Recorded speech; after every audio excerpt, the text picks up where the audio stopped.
Hello and welcome back to Shakesyear. We are still working on King Richard II, and today we get to hear from Mowbray in Act 1, Scene 3.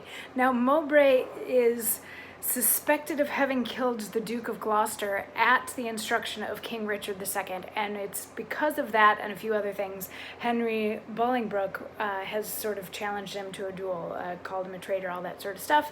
And so they're at this like trial by combat, and there's all the pomp and circumstance, and the king told Bolingbroke that if he died, then his death wasn't going to be avenged, and Mowbray was like, you know, I have to fight this duel to save my honor, because if I don't have honor, what do I have?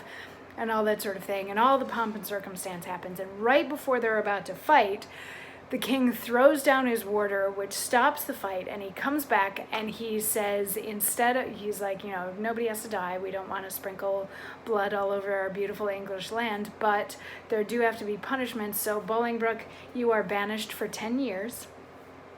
Mowbray, you are banished for the rest of your life.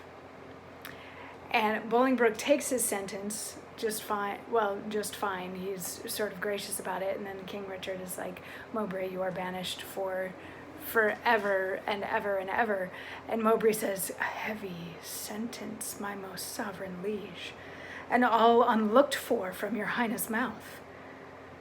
A dearer merit, not so deep a maim, as to be cast forth in the common air, have I deserved at your highness' hands. The language I have learned these 40 years, my native English, now must I forego. And now my tongue's use is to me no more than an unstringed viol or a harp, or like a cunning instrument cased up, or being open put into his hands that knows no touch to tune the harmony. Within my mouth you have enjailed my tongue, doubly portcullised with my teeth and lips, and dull, unfeeling, barren ignorance is made my jailer to attend on me. I am too old to fawn upon a nurse, too far in years to be a pupil now. What is thy sentence, then, but speechless death, which robs my tongue from breathing native breath? So Mowbray doesn't take it too well, is what it boils down to. What he's saying here is, he's like, first of all, your highness, which the first little bit rather strongly hints at the fact that if he did kill Gloucester, he did so at the king's request. So this very first bit, he's like, you're going to sentence me to what? Like, you specifically are going to sentence me to what? Like, you owe me a debt.